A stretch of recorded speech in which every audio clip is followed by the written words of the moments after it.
Telangana medical contract employees and workers union ఆధ్వర్యంలో కోటిలోని directorate of medical education కార్యాలయం ముందు ధర్నా నిర్వహించారు.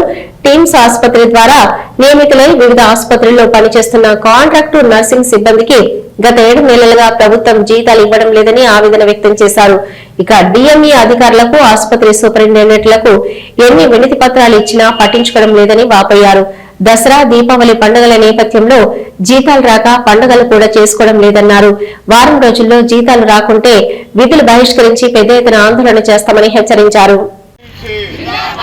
7 నెలల పెండింగ్ వేతనాలు వెంటనే 7 నెలల పెండింగ్ వేతనాలు వెంటనే ప్రభుత్వాలు వెంటనే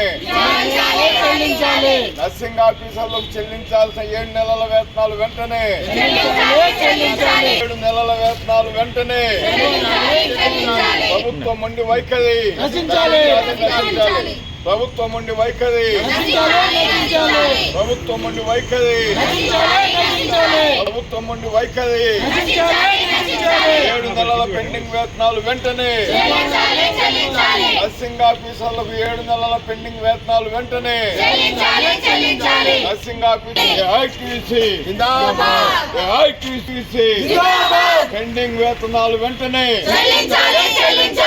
7 నెలల పెండింగ్ వేతనాలు వెంటనే నర్సింగ్ స్టాఫ్ కు 7 నెలల పెండింగ్ వేతనాలు వెంటనే నర్సింగ్ స్టాఫ్ కు 7 నెలల పెండింగ్ వేతనాలు వెంటనే We want justice. We want justice. We want justice. We want justice. చట్టాలను ఉల్లంఘిస్తున్న రాష్ట్ర ప్రభుత్వం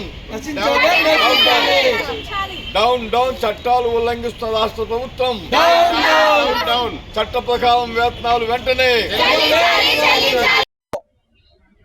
ప్రజల్ని కాపాడాలనే ఉద్దేశంతో రాష్ట్ర ప్రభుత్వం టిమ్స్ అనేటటువంటి ఒక వైద్య శిబిరాన్ని ఏర్పాటు చేసి నర్సింగ్ ఆఫీసర్స్ పేరుతోటి దాదాపు బీఎస్సీ నర్సింగ్ స్టాఫ్ని 250 మంది వరకు ఉద్యోగాల్లో తీసుకోవడం జరిగింది.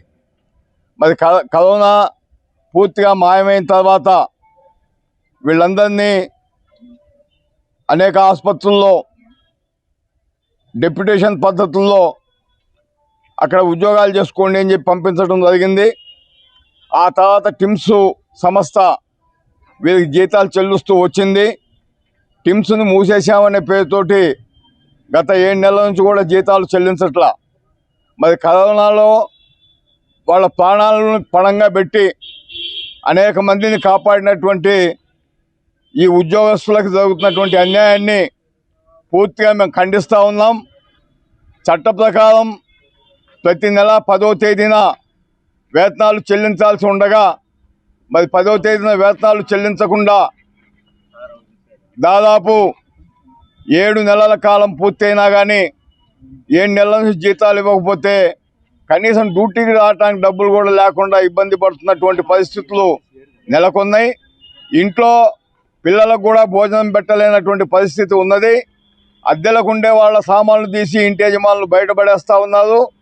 మరి రాష్ట్ర ప్రభుత్వ ఉద్యోగులుగా డైరెక్ట్ కాంట్రాక్ట్ గవర్నమెంట్ కాంట్రాక్ట్లో పనిచేస్తున్నటువంటి ఉద్యోగస్తులకి ప్రభుత్వం ఇంత అన్యాయం చేయటం మంచిది కాదు. గతంలో అనేక సార్లు డిఎంఈ గారిని సంబంధిత అధికారుల్ని కలిసి మెమోరండాలు కూడా ఇవ్వటం జరిగింది. వెంటనే న్యాయం చేస్తాం, ఫైనాన్స్లో ఫైల్ ఉందని చెప్పి కళ్ళబొల్లి మాటలు చెప్తున్నారు తప్పిస్తే జీతాలు ఇవ్వకుండా కాలయాపన చేయటం క్షమించదన్నటువంటి నేరం, చట్ట ఉల్లంఘన. కాబట్టి ప్రభుత్వమే చట్టాలను ఉల్లంఘిస్తే ఇక ప్రైవేట్ వాళ్ళకి చెప్పగలిగేటటువంటి పరిస్థితి లేదు అనే విషయాన్ని కూడా గవర్నమెంట్ అర్థం చేసుకుని వెంటనే జీతాలు చెల్లించాలని చెప్పి డిమాండ్ చేస్తూ మరి ఈ పోరాటాన్ని జీతాలు ఇవ్వకపోతే ఇంకా పెద్ద ఎత్తున ఉధృతం చేస్తామని చెప్పి ప్రభుత్వాన్ని హెచ్చరిస్తూ ఉన్నాం. దాదాపు 5 సంవత్సరాల క్రితం టిమ్స్ ఆసుపత్రిలో నియమితులైనటువంటి నర్సింగ్ ఆఫీసర్లను ఈ సంవత్సరం ఏప్రిల్ మాసం నుండి డిఎంఈ పరిధికి కేటాయించడం జరిగింది. ఏప్రిల్ మాసంలో డిఎంఈకి పరిధికి కేటాయిస్తే డిఎంఈ స్థాయి అధికారులు ఇప్పటిదాకా కూడా వీళ్ళకి జీతాలు ఇవ్వాలనే ఆలోచన లేకుండా ఉండడం అనేది దుర్మార్గమైనటువంటి విషయం. గతంలో ఒక 4 రోజుల క్రితం ఇక్కడ ధర్నా చేసినటువంటి సందర్భంలో ధర్నా అనంతరం వీళ్ళందరినీ కూడా టిమ్స్ ఆసుపత్రి నుంచి వచ్చిన వీళ్ళందరినీ కూడా డిఎంఈ అధికారులు వివిధ హాస్పిటల్లో డిప్యుటేషన్ పైన జీతాల కోసం అని చెప్పి అలాట్ చేస్తున్నట్టుగా లిస్ట్ ఇవ్వడం జరిగింది. అంటే వాళ్ళు లిస్ట్ ఇవ్వడానికే 6 నెలలు పట్టింది. ఆ లిస్టు ద్వారా వీళ్ళకి జీతాలు రావడానికి ఇంకా ఎన్ని సంవత్సరాలు పట్టాలనేది ఆలస్యం అర్థం కాకుండా ఉన్నటువంటి కొనసాగుతున్నటువంటి పరిస్థితి ఉంది. మేము డిమాండ్ చేస్తూ ఉన్నాం. ఇంతకాలం దాదాపు 7 నెలలు కావస్తుంది. 6 నెలలు కంప్లీట్ అయిపోయి 7 నెలలు కూడా కంప్లీట్ కాబోతా ఉంది. ఇంకెంతకాలం కావాలి జీతాలు ఇవ్వడానికి? ఏ నెల కానీ ఇవ్వాల్సినటువంటి జీతాలు 7 నెలలుగా జీతాలు ఇవ్వకపోవడం, కాంట్రాక్ట్ పద్ధతిలో పనిచేస్తున్నటువంటి సిస్టర్స్ కు కాంట్రాక్టర్కి అప్పగించి జీతాలు ఇవ్వాలంటే విత్ ఇన్ 15 days లో 1 month లో జీతాలు ఇప్పడానికి ఆస్కారం ఉంది. అట్లాంటిది ఏమి లేకుండా వాళ్ళు నెలల తరబడి సంవత్సరాల తరబడి కాలయాపన చేస్తా ఉన్నారు. 7 నెలలు కావుతుంది. ఇంకెంతకాలం కావాలో అర్థం కాకుండా కొనసాగుతా ఉంది.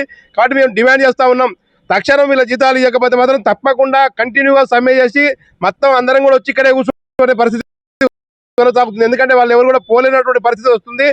వాళ్ళు ఇవాళ కూడా యాక్చువల్గా బస్సులు బంద్ ఉన్నా కూడా ఈ అంత రాష్ట్రం బంద్ జరుగుతున్నా కూడా అందరూ కూడా ఈ బాధ్యత కేగలేకని ఇక్కడికి రావడం జరిగింది. ఇంతకుముందు అనుకున్న ప్రకారం అయితే మొత్తం ఫ్యామిలీస్ అందరూ తీసుకొని వచ్చి మేము పండుగ అయిపోయేదాకా టిమ్స్లో నర్సింగ్ ఆఫీసర్గా రిక్రూట్ అయిన మాకు ఇన్ని రోజులు ఎలాంటి ఇబ్బంది లేవు, ఎలాంటి ప్రాబ్లమ్స్ లేవు. ఇంకా రేవంత్ రెడ్డి సార్ వచ్చారంటే మాకు చాలా సంతోషంగా ఉంది. ఎందుకంటే మహాలక్ష్మి అంటే అమ్మాయిలకు ఎంతో గౌరవించి మాకు రెస్పెక్ట్ ఇచ్చి మాకు ఫ్రీ బస్ ఇవ్వడం వల్ల ఇంకా చాలా సంతోషపడ్డాం. ఇంకా అంటే అమ్మాయిలు అంటే ఎంతో రెస్పెక్ట్ ఇవ్వడం వలన మా అందరికి ఎలాంటి ప్రాబ్లమ్స్ లేకుండా చూస్తారని మేము చాలా ఆశించాము. అంతే అదే ఆశతో సార్ మాకు ఇప్పటివరకు 7 months నుంచి సాలరీ లేదు, మీరు ఇస్తారా అని ఆశతో వెయిట్ చేస్తూ ఇంకా మేము ఎలాంటి డుమ్మలు కొట్టకుండా మేము మా సర్వీస్ మేము కొనసాగిస్తున్నాం సార్. మీరు ఇస్తారు, మీ దగ్గరికి మా ఆవేదన వచ్చిందో లేదో మాకు తెలియదు. ఇప్పుడైనా చూస్తే మాకు మా సాలరీలు మాకు ఇచ్చేస్తారని నమ్ముచున్నాము. అది ఎక్కడి నుంచి ఎలాంటి ప్రాసెస్ ఎక్కడ జరగలేదు, ఎక్కడ ఆగిపోయిందో మాకు తెలియదు. మీరు చూస్తున్నారని మేము నమ్ముచున్నాము.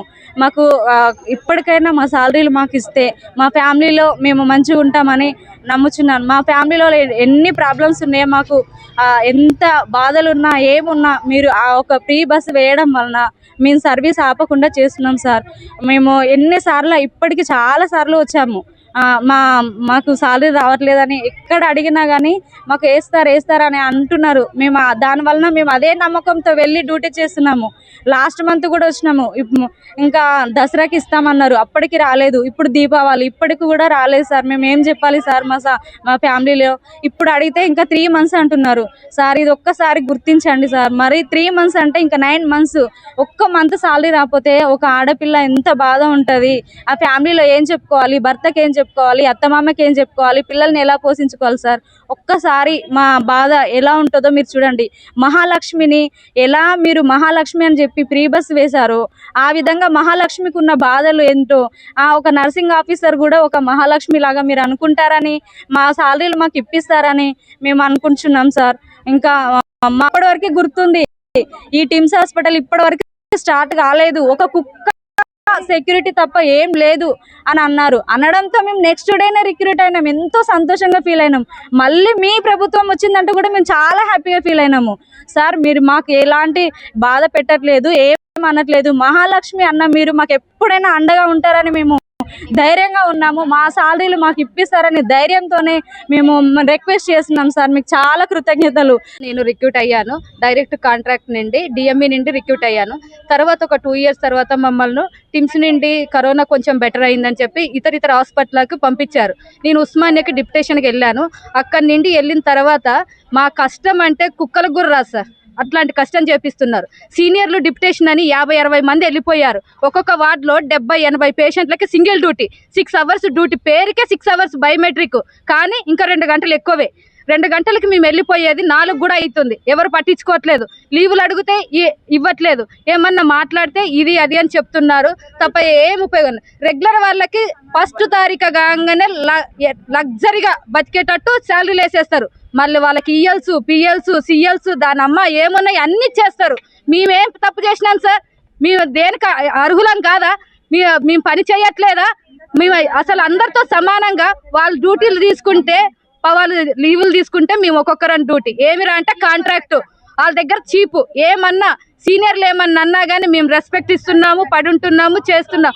హాస్టల్లో సార్ నేను ఉంటున్నాను. ఇప్పుడు శాలరీ లేక, కేవలం శాలరీ లేక హాస్టల్లో ఉంటున్నాను. 5 months నుండి నేను రెంట్ కూడా కట్టలేదు సార్. ఈ 7th month బ్యాగ్స్ 2 times తీసి బయటేస్తే కూడా నేను ఎట్లా బతులాడుకొని ఆమె కాళ్ళు పట్టుకొని మరీ హాస్టల్లో ఉంటున్నా. ఇలాంటి బతుకు అవసరమా సార్? నేను ఇక్కడ నిండి రాలేదు, నేను ఎస్టీ పిల్లని, నాది భద్రాచలము, అడవిలో ఉండే వాళ్ళము, నేను ఇక్కడికి వచ్చి చేసుకుంటున్నాను.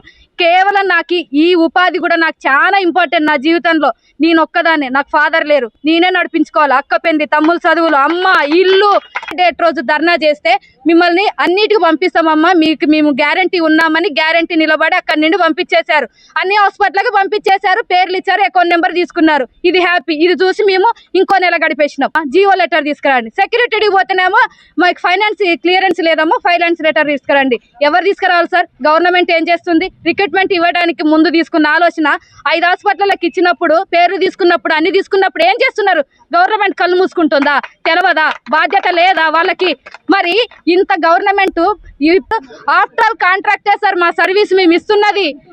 కానీ అయినా కానీ ఇప్పటి వరకు ఒక్కసారి కూడా అన్ని డ్యూటీలకి ఎగ్గొట్టలేదు. డ్యూటీలు సక్రమంగా చేస్తూ మేము యుద్ధం చేస్తున్నాం సార్. మా జీతాలు మాకు వెంటనే చెల్లించాలి.